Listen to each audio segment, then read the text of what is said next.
Hey, it's 6 o'clock. We'll get our meeting started. We'll stand for the pledge. I pledge allegiance to the flag of the United States of America and to the republic for which it stands, one nation, under God, indivisible, with liberty and justice for all. All right. I've asked Coleman Colston if he'd say the blessing over our meeting tonight. So.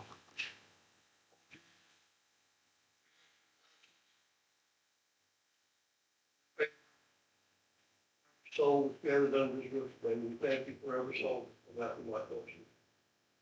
We pray, Lord, that everything we do tonight, every word we speak, glorify you. We ask for wisdom for all of our leaders, local, state, and nation. Lord, we thank you for giving us this great country and opportunity to serve you, Lord. I pray that everything we do glorifies your name. Pray in the name of the Lord Jesus Christ. Amen. Amen. All right, we'll call the meeting to order. First thing on the agenda is approval of the meeting minutes from January the 20th. Motion by Kevin, second by Carl. All in favor? All right, motion carries. Thank you. Okay, we move on to a new business, roads monthly report. Zach?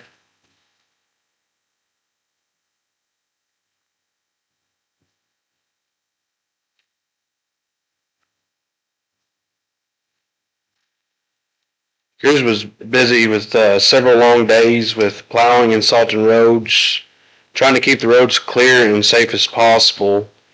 We did end up having 2 trucks go down, and we had to adjust the snow routes to make sure that all the routes were getting taken care of.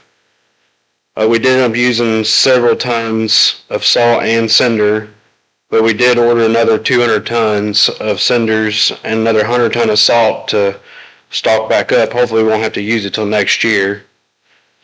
Now that the snow's starting to melt off, we're going to start back to work on the pothole repairs, bushwhacking, and once the gravel roads finally settle back down, we plan on starting to haul some rock and using our grader box to get them back in shape.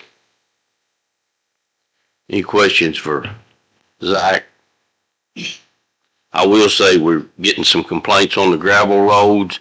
The problem with the gravel roads right now is they're not thawed all the way through. They're just thawed on top. So we got a lot of soup laying on top of the road, and it's still frozen underneath.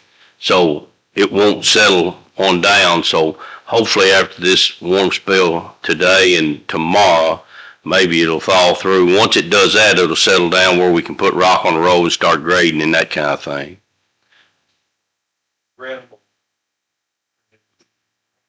Gravel roads, I guess we've got inventory of those.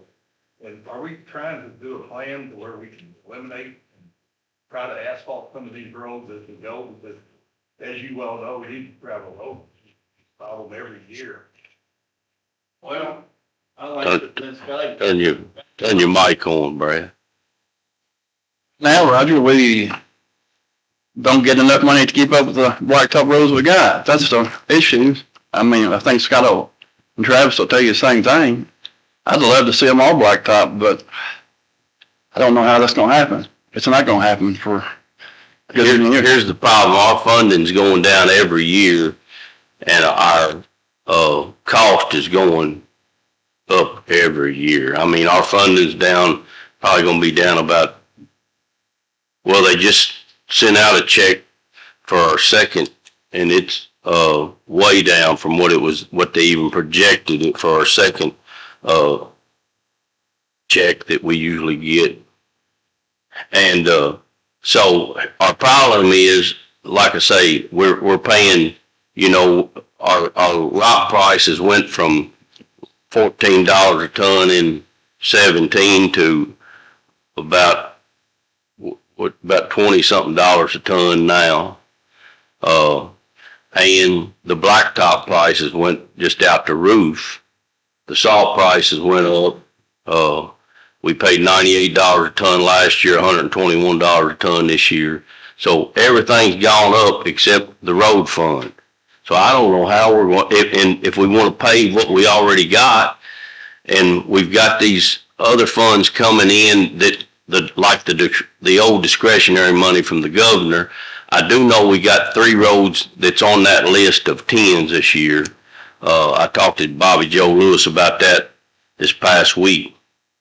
But you can only do blacktop on the roads that's been blacktop. You can't use it for anything. It's got to go back to the original condition of the road. So I really don't know how we're going to get them black. I'd love to see them all blacktopped, I'm going to tell you, because they are costly, especially the ones that, are over hills and that kind of thing. Of course, you take LeComp's bottom, we couldn't blacktop it. It's too steep.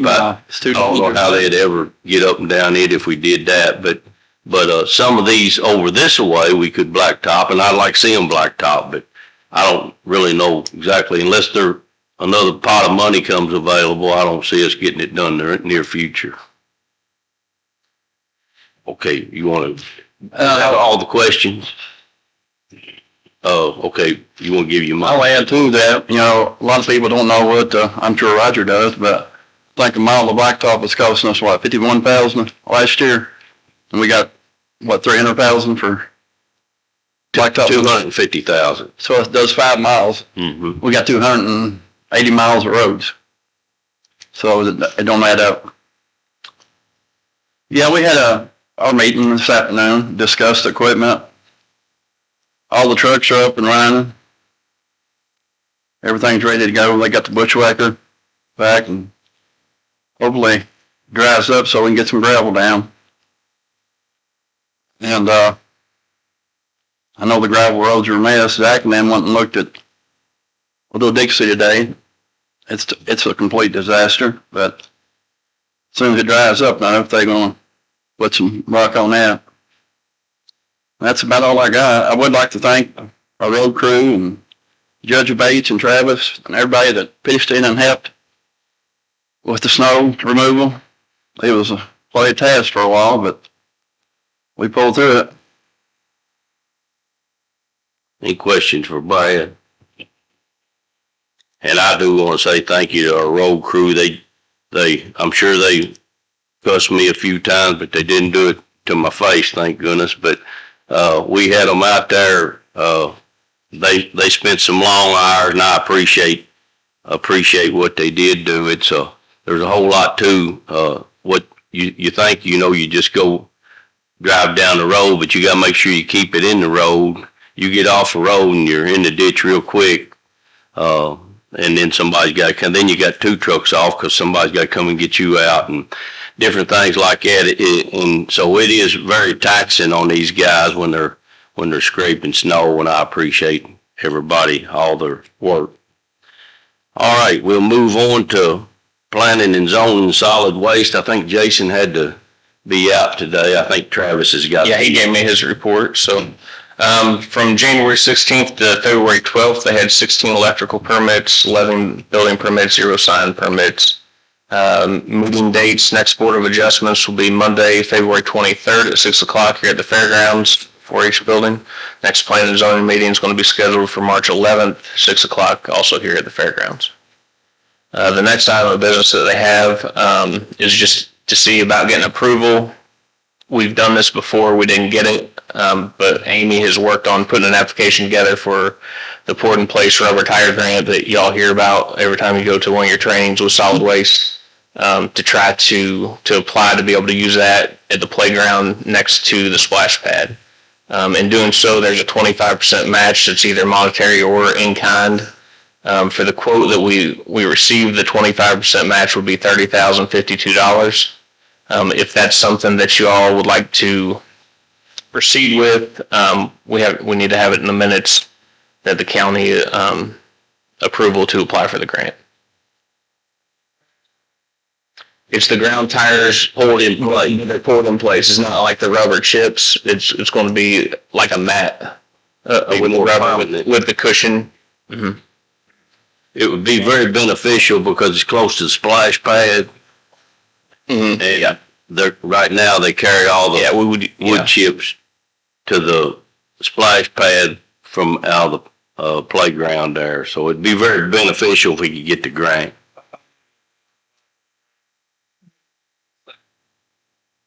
Okay, got a motion by Danny, second by Brad. All in favor? All right, we'll get that taken care of. I think that's all he had. And then moving on to Parks Department, I'm gonna go ahead and just give that report too.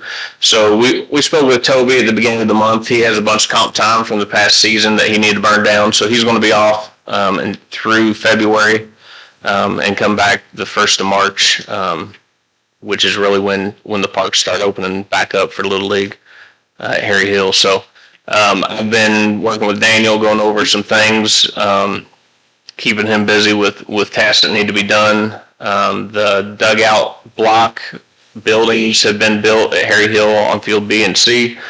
So the concrete has been poured in the floors. So they started yesterday, I believe, on the roofs of them.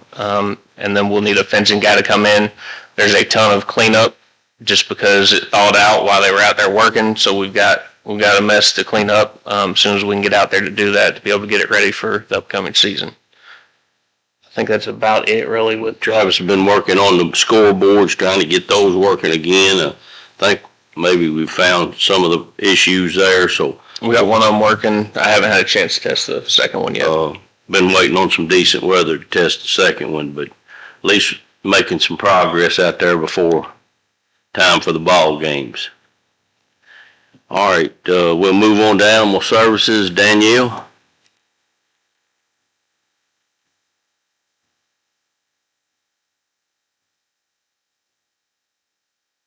All right, we had a grand total of $31.70 collected by Henry Trimble Animal Shelter.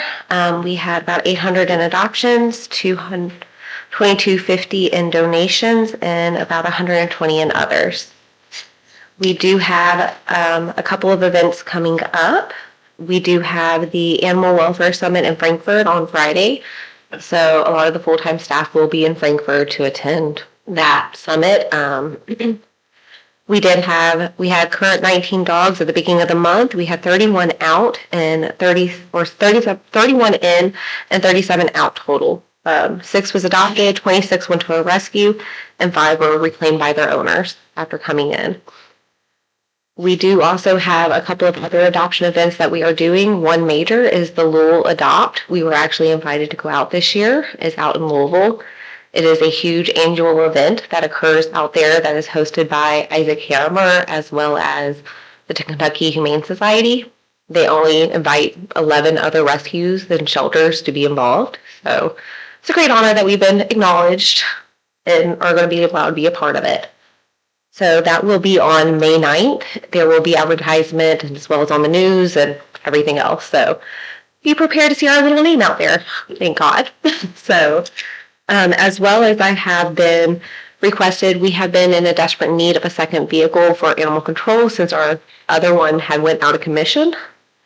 I know Keith Perry has agreed graciously to help us buy the matching truck that he currently has.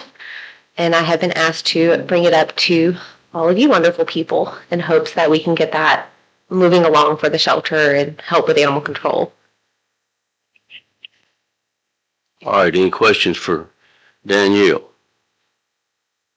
We had a meeting the prior meeting, but I forgot the knowledge, and I think Daniel did too, that Carl is going to do his annual car show for the benefit of the animal shelter as well. What date is that, Carl? May 16th, and it's going to be here.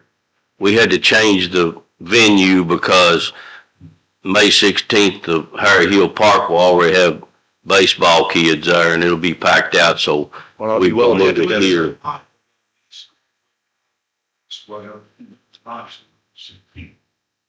But it will be here at the fairgrounds, so. And the sponsorship, anybody wants to sponsor the show?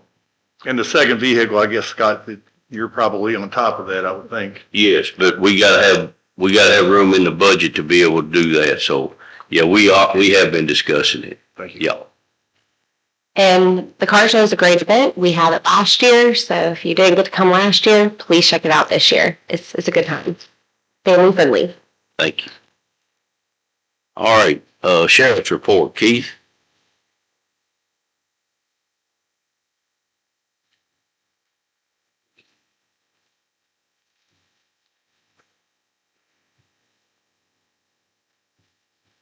All right. We responded to 190 calls from KSB Dispatch, had 139 calls into the Sheriff's Office for service, had 38 citation or criminal summons, 19 criminal arrests, 17 warrant arrests, served 139 court papers, had 2 special details or events, 52 vehicle inspection, 20 carry concealed license, and 2 drug charge arrests.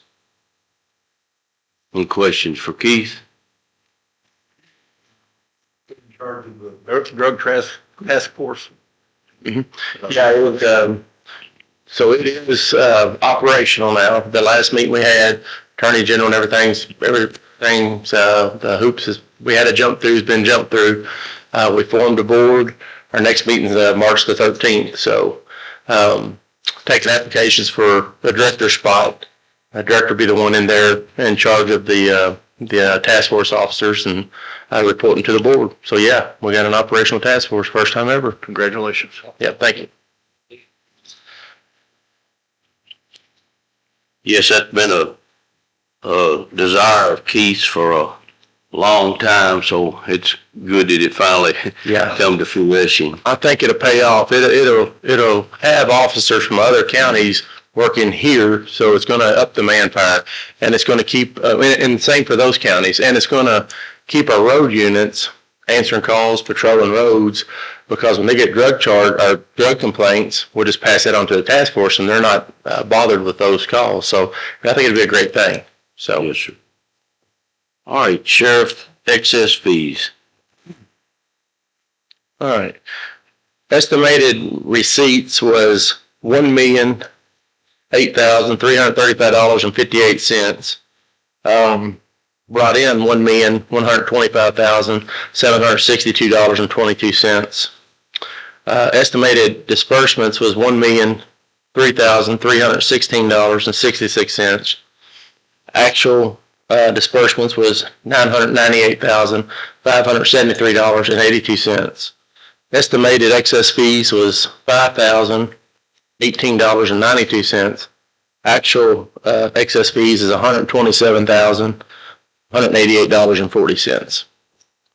That's great. Thank you, Keith. And just to show, just brag on the sheriff's department some. I know there's been some issues in the past, but their total disbursements is $1,300,000, or $3,000, and they only spent $998. So that tells you they're trying to be frugal with their money, and I appreciate that. Yes. And this is a great check to come back to the court for excess fees. And I don't want to rain on his parade, but it does cost fiscal court over $300,000 for their benefits and all that. So this really helps with that, just so people know that it really does help, and I appreciate it. Yes, sir. Thank you. But we need a motion to accept this, if anybody wants to. Brad, motion by Brad, second by Carl. All in favor? All right, motion carries. I don't think y'all have ever not accepted a check, right? Thank you. Okay, next we move on to County Clerk Shanda.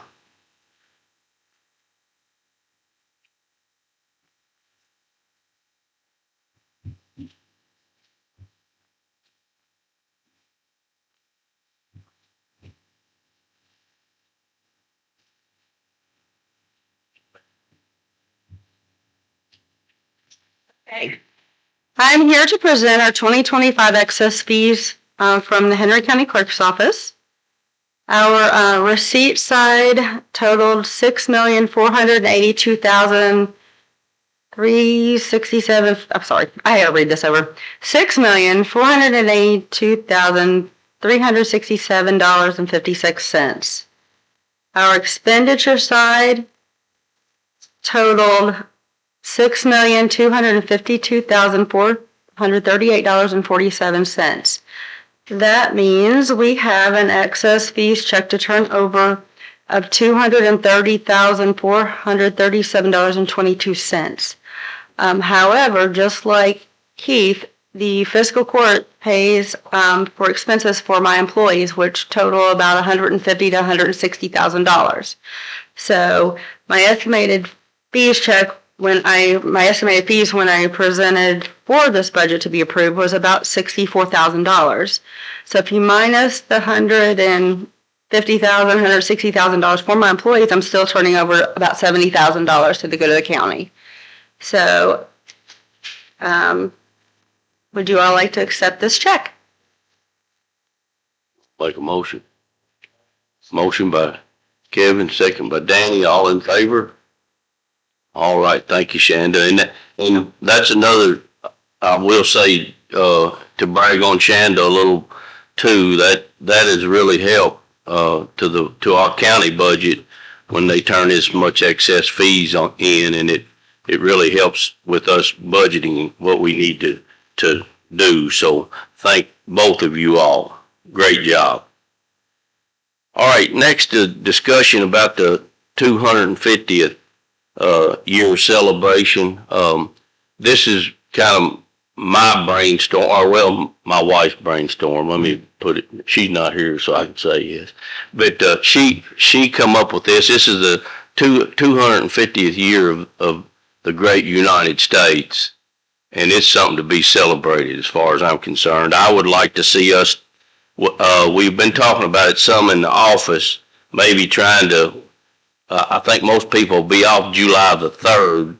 So what I'd like to do is we form a committee and try to put together a big celebration. I'd like to have it maybe out at the new park so the kids could play on the splash pad, that kind of thing, and then even have fireworks at the end in the evening, try to get some musicians to come in and try to make it a big event, because it is a big event to be at 250-year-old as our nation. So that, and what reason I'm asking is we would probably need to set a budget of what we feel that we could spend on this, and then I will try to get sponsors for it too.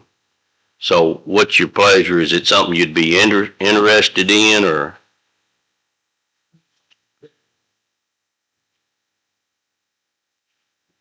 What? I just feel like it's a great thing. We're blessed to be a part of this nation. And so how much, Travis, do you feel that we should try to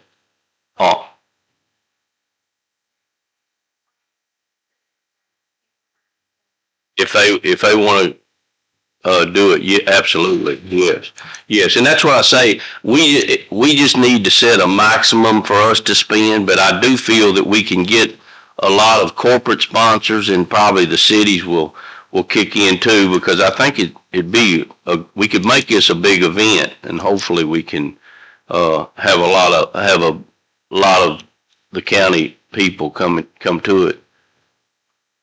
You think it would be best to go ahead and just set a committee and get that committee to brainstorm on kind of a game plan, maybe who to invite to maybe be a part of community members that would want to be included with it, invite a representative from the cities and different organizations, because I mean, the more people we can get involved with this thing, the bigger it's going to be, the more sponsorship we can get. So I don't know what committee, or if you want to make one for it, that we would want to put in charge of this, with getting maybe just initial meeting set to brainstorm. And Danny, was you wanting to say something? Turn your mic on, Danny. What Travis is saying, I think a committee could maybe let us know next month about how much money they need, instead of us just throw a number out there. What about if we put Ed? I know you're looking for another job. I'll tell you, my main reason for calling on Ed is just because he has a big event at his place of business a lot, and so he kind of knows what it takes. I'd appreciate it. Yes, it does. It takes a lot of money. I think we could probably get food trucks and everything to do it. I mean, I really think it would be good. But would you mind chairing up this committee and, uh, let me think who else would be good to, somebody else want to volunteer?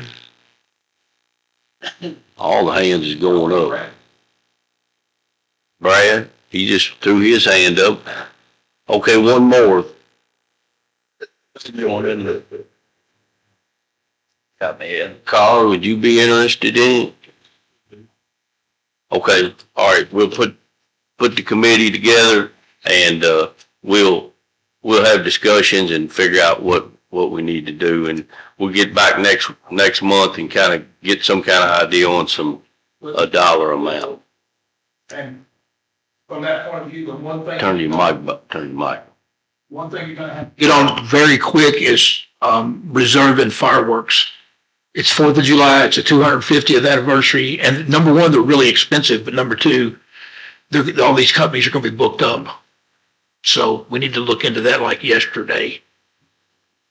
So, Okay, Do you want community members on the yes, committee? yes, we will put community members on this too, the chamber and the different, I mean, I would think we could get a lot of people to kind of jump in and brainstorm. I think it'd be great.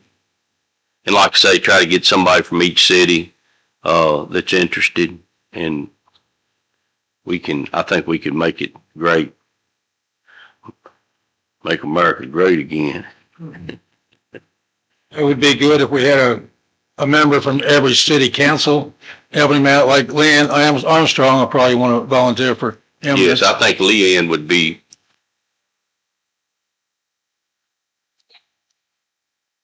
She's in the parks at her, on her city council. So yeah, it would be great to have Leanne on there, and, we'll try to get somebody from every city. We'll contact them and see if we can get it worked out, and we'll get with you, Ed, on when you want to meet and that kind of thing.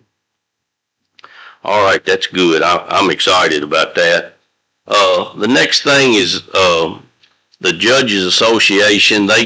They come out this year, the Kentucky County Judges, Association, and they decided that they would like to give $1,000 to each county over the next couple of years, for any charity, 501(c), that the judge executive desired. And so when I was the first name they pulled at the meeting.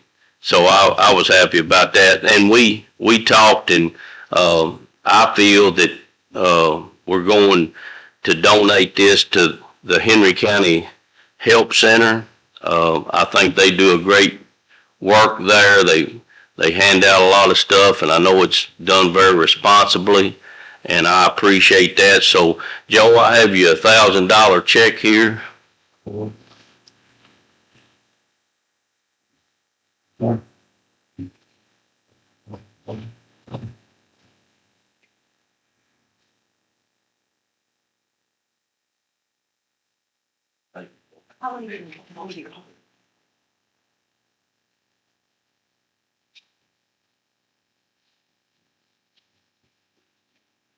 I'll put that in the back.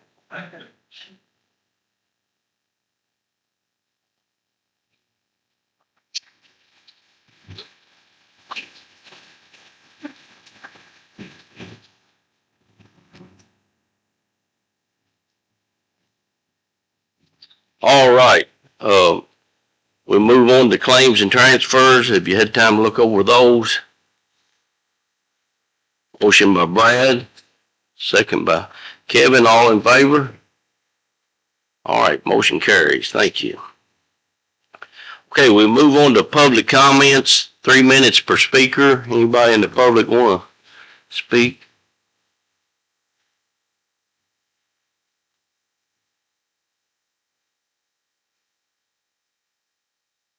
Push your button again there. There you go.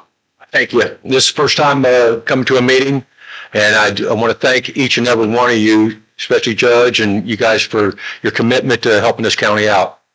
And before I get started, I want to say I'm shocked by the numbers that you was given, how much we're taking in and how much we're spending. I was asked to read a letter that was generated by a member of the Deerfield Farms Committee, or Deerfield Farms, and had to read this, but after the roads and your commitment to it, I am stunned. But here we go. Dear Judge Executive Bates and members of the Fiscal Court, we, the residents of the Deerfield Farm subdivision in Pendleton, are writing to formally submit a collective grievance regarding the deterioration and hazardous state of our local road system. Despite our certificate property taxes contributions based on the property valuation exceeding $400,000, the infrastructure serving our homes has reached a state of critical failure. Special points of concern: surface degradation, current maintenance efforts consisting of a thin layer of gravel, inefficient grading, failure to address deep-seated potholes that are causing documented damage to residents' vehicles. Hydraulic failures, improperly drainage has left ditches higher than road surfaces. Inadequate culvert sizing causes runoff to bypass drainage systems, resulting in center road washing and severe roadbed erosion. Public safety risks: paved sections are too narrow for two vehicles to pass safely. The necessity for vehicles to drive off the road or reverse into driveways to allow passage creates a daily safety hazard, particularly for emergency service access. Environmental impact: constant mud, dirt, and dust from the failure roads surface are impacting air quality and cleanliness of our homes and property. As the taxpayers request a comprehensive infrastructure plan that moves beyond temporary fixes, we seek a timeline for structure corrections to the road beds, proper culvert replacement, and a permanent solution to the roadway width and drainage issues.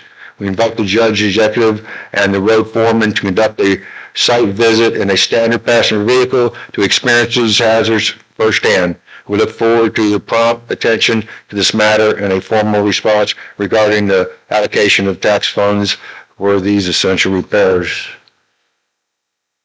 I didn't write it. I just tried to read it. Well, I will tell you, it don't go unnoticed, and I know most people that live there don't know, but a lot of times when it snows, I scrape that myself. Here's the thing. The rules for the county roads are different than they was when they took that subdivision over. It was not built to good specs, and the county took the roads over in where they should have been a whole lot better. What we require now and what we required then is two different things. So now we require long culverts, the right size culverts. The roads got to have already be blacktopped and the whole thing, or we don't even accept county roads. But don't think that you're falling on deaf ears here, because I know the roads are terrible, but we have got so many roads. We got about 280 miles, maybe closer to 300, with the gravel roads, and that's a whole lot to maintain. On our road aid is about $1 million. That don't go very far when. Yes, sir.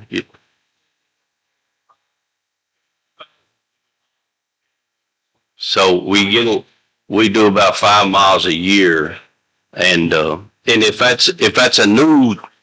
it's gravel and we had to put it to pavement, it's about 75,000 to get it to where we can pave it. Where if we're capping, it's about 51,000 or right around that.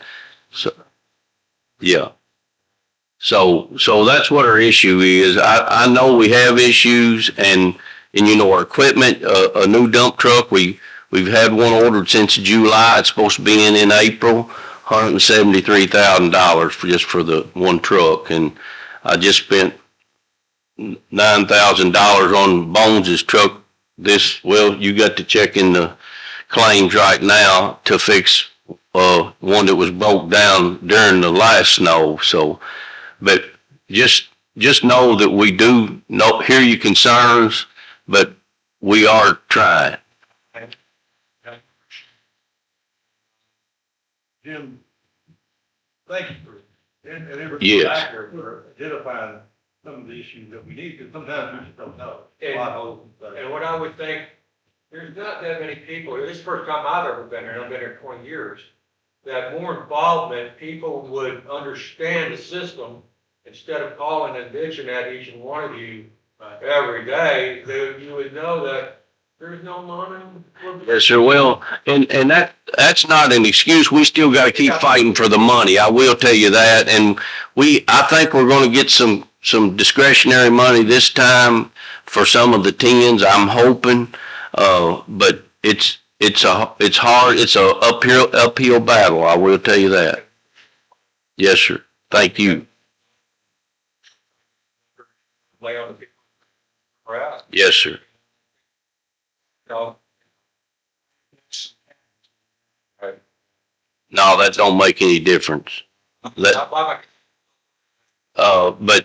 we still, the same tax dollars come into the county no matter where it's been bought at, because they got the FIS system, they call it, is the way whatever gas is spent in the state, then they split that up for how many road miles we have. So, but buy local, I'm not saying that, but it don't, if you buy it at Kroger, LaGrange, or Shelbyville, it's still, our county tax dollars still come in.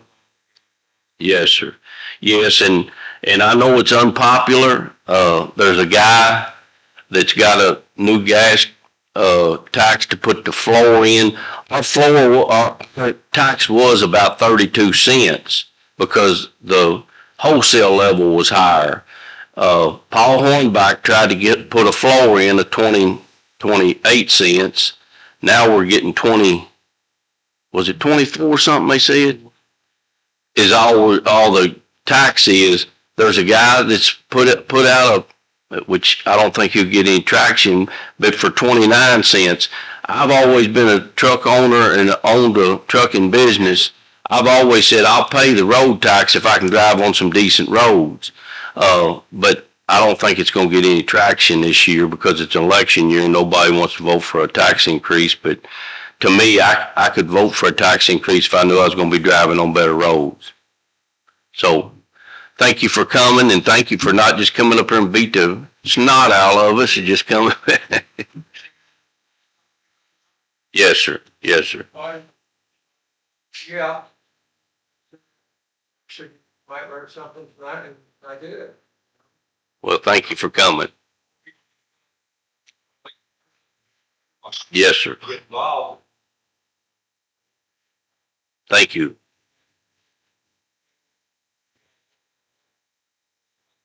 Thank you. So much. Sorry. All right. Anybody else in the public got anything to say? Livia.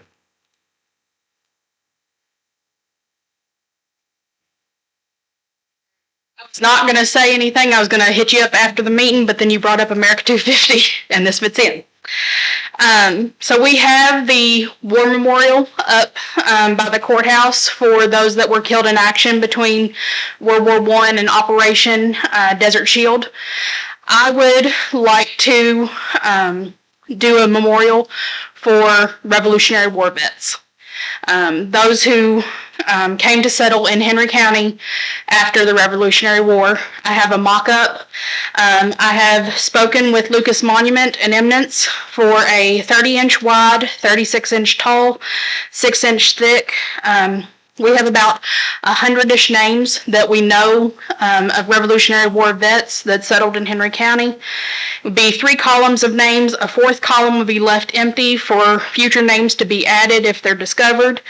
The quote they gave me was for $2,850. I did not include in the quote delivery and the setting of that memorial or being dedicated on the back of it. So probably looking at around 3,000 to 3,500 when all is said and done. The Historical Society would be willing to contribute. DAR, Daughters of the American Revolution, and SAR, Sons of the American Revolution, be willing to contribute. The president of SAR that I've talked to said that they could most likely contribute up to half of the cost if their name or emblem was on the back, and we could possibly also ask individuals to donate. But I wanted to ask if Fiscal Court could contribute something to this project. Yes, we will discuss that, Olivia. When you gonna try to do it? I'd like to put it in with the Liberty Tree that we'll talk about later. Mm-hmm. Okay, we'll have discussion about it and see what we can do. Thank you. Thank you. All right, any other public comment? Yes, sir.